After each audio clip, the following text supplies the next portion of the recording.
Entonces vamos a ver ahora cómo hacer para eliminar las causas.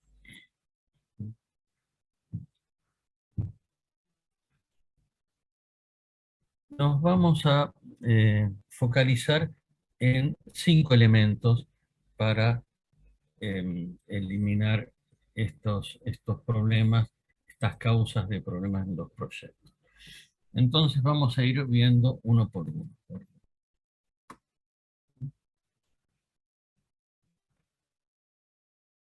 Para resolver el problema de los requerimientos incompletos y poco claros, la falta de experiencia para planificar, la falta de procesos claramente definidos, la falta de herramientas estándar, deberíamos tener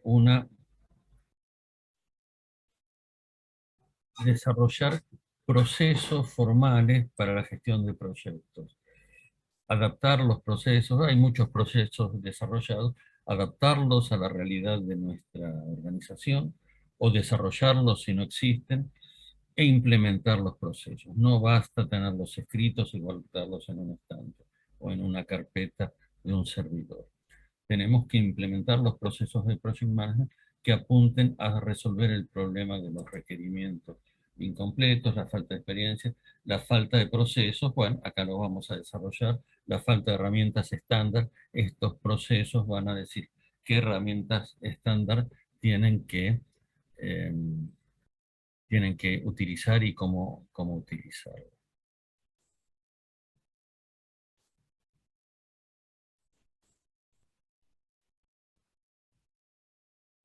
Para eso tenemos que desarrollar o adaptar e implementar los procesos. Eso, ¿cómo se hace? Hay que ver qué procesos tenemos en la organización, adaptar esos procesos para que cumplan con las mejores prácticas de gestión de proyectos, y si hay un proceso que no se tiene, desarrollar el proceso para esa práctica que no se tiene. Por ejemplo, no tenemos un proceso formal para gestionar los cambios, bueno, entonces vamos a desarrollar un proceso formal para implementar los cambios.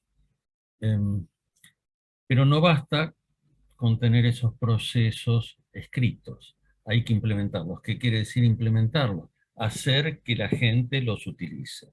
Esa es la parte más difícil. Somos todos renuentes acá a cambiar la forma en que trabajamos. Tenemos inercia, nos gusta seguir haciendo las cosas como las veníamos haciendo. Ese es nuestro sector de confort.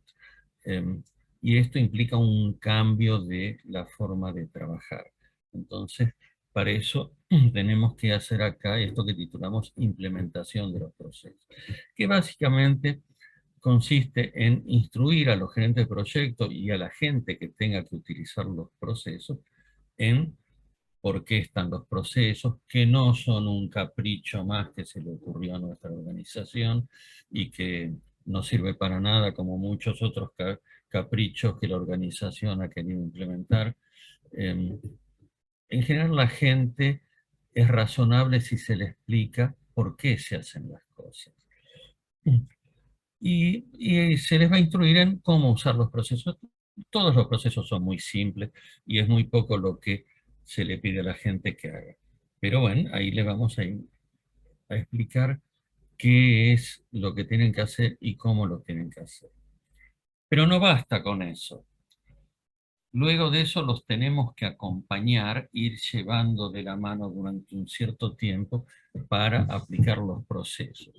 Porque con la carga de trabajo que todos tenemos, la gente que trabaja en los proyectos es renuente a aplicar los procesos, aun cuando se les haya explicado por qué están y cómo lo tienen que hacer. No tienen tiempo para sentarse y pensar cómo hacerlo, y la experiencia indica que no lo van a aplicar y ahí fracasó todo nuestro intento de mejora.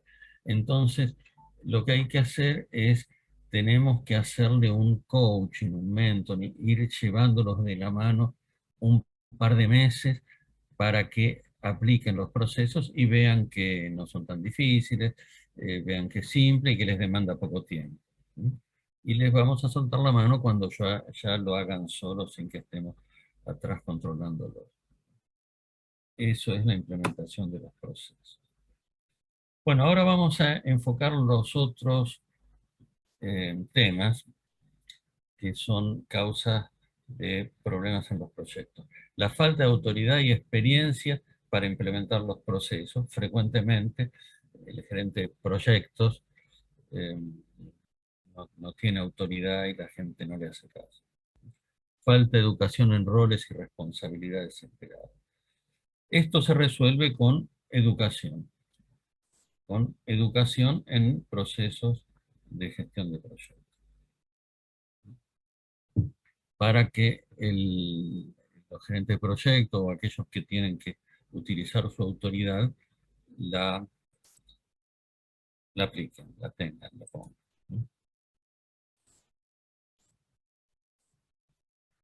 La educación tiene, eh, tiene dos enfoques. Un enfoque es eh, siguiendo el típico ciclo de vida del proyecto: inicio, planificación, ejecución y cierre. Esos 5 elementos, eh, en esos 5 elementos se tratan todos estos 10 temas que en el Project Management Institute se llama áreas de conocimiento. Al planificar, vamos a planificar los alcances, el cronograma, los costos, la calidad, las comunicaciones, los recursos, los riesgos, las adquisiciones y los interesados. Y en la ejecución también vamos a trabajar con todos los elementos y sobre todo con el control del proyecto. Vamos a controlar el alcance, cronograma, costos, calidad. Entonces vamos a ver el ciclo de vida del proyecto y las áreas de conocimiento. El gerente de proyecto y la gente que lleva a cargo roles de liderazgo debe estar muy bien capacitado en todos estos temas. Bueno, y hay un último elemento que es muy importante, que es el Quality Assurance. Quality Assurance, o en castellano aseguramiento de la calidad, son revisiones, algunos les llaman auditorías de proyecto, aunque la palabra auditoría no es muy simpática. Son revisiones del proyecto que hay que hacer para detectar problemas en forma temprana.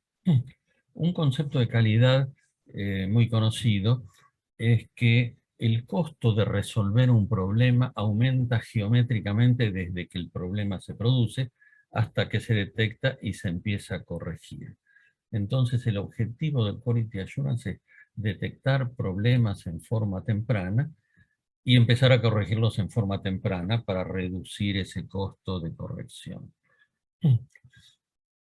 Bueno, hay distintos tipos de Quality Assurance, desde anteproyectos. Esta es la forma temprana. Hemos visto en nuestros muchos años de experiencia muchos proyectos que tenían muy bajas posibilidades de éxito y en donde la organización ejecutora perdió muchísima plata. Son proyectos que no debieran haberse encarado. Bueno, eso se podría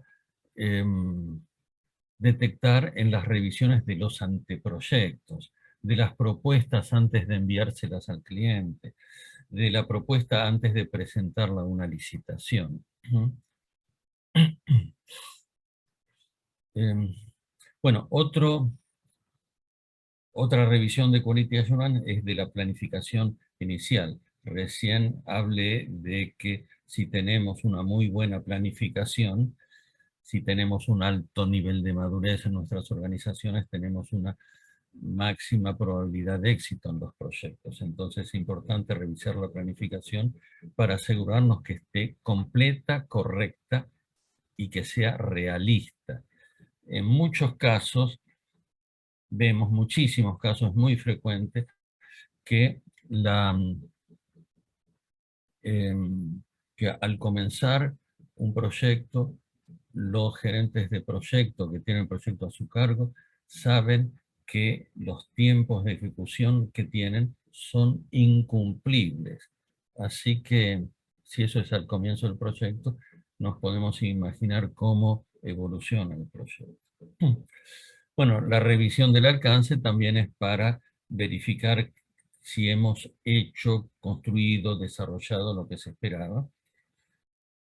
Y finalmente la revisión final del proyecto, que es verificar que están dadas todas las condiciones de terminación y recopilar lo que llamamos las lecciones aprendidas, que es ver qué hicimos mal, qué pudimos haber hecho mejor, documentarlo para que futuros gerentes de proyecto de nuestra propia organización en el futuro no cometan los mismos errores que cometimos nosotros. Esos errores nos costaron plata y si esta lección la aprovechan futuros gerentes de proyecto, va a evitar que ellos incurran en esos mayores costos. Una vez más, estamos hablando de plata.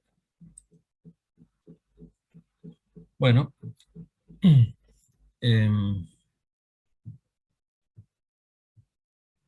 frecuentemente se implementan en las organizaciones lo que se llama la Project Management Office o PMO. Todo esto que vimos de desarrollo de procesos, capacitación, quality assurance, son roles que podría o debería tener la PMO. Bueno, y un rol también es el de apoyar a los gerentes de proyectos, ayudarlos a hacerle coaching en la planificación. Eh,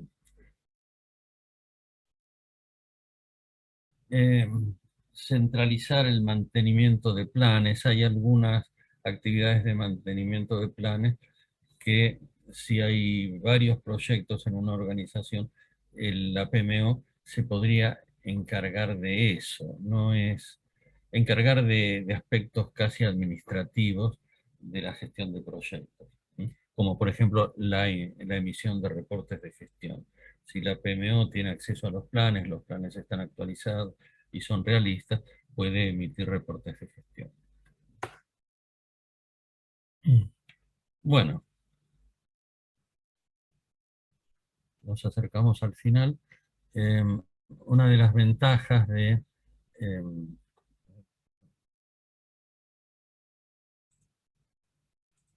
una de las ventajas de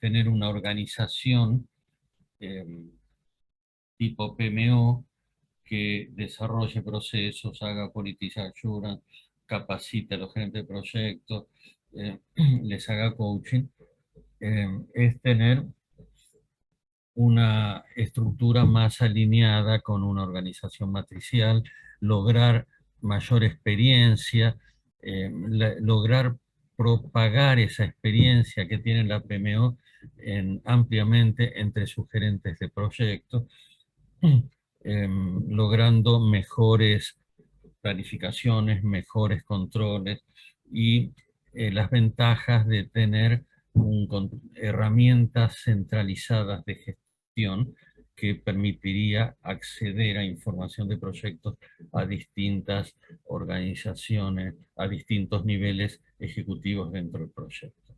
Son todas ventajas. La única desventaja de tener una PMO es que tienen que tener personal calificado en esa PMO, no personal que les sobre de otros lados, no personal que no cumpla con los requisitos de experiencia para ponerlos al frente de un proyecto. Tienen que tener gente del mejor nivel y esa gente hay que pagarla.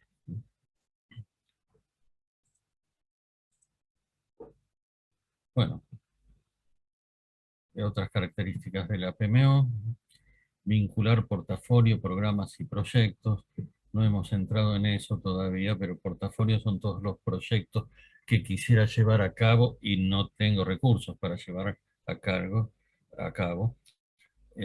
La PMO me puede hacer ese vínculo entre portafolio. Programas son conjunto de proyectos relacionados. Si yo tengo un proyecto muy, muy grande, generalmente ese proyecto está formado por varios proyectos más pequeños. Entonces, pero están interrelacionados. Si, si todos los proyectos, si alguno de esos proyectos de un programa no es exitoso, el programa no es exitoso. Así que todos los proyectos tienen que ser exitosos para que el proyecto sea exitoso. Bueno, eso es todo en el breve tiempo que disponemos. Muchas gracias.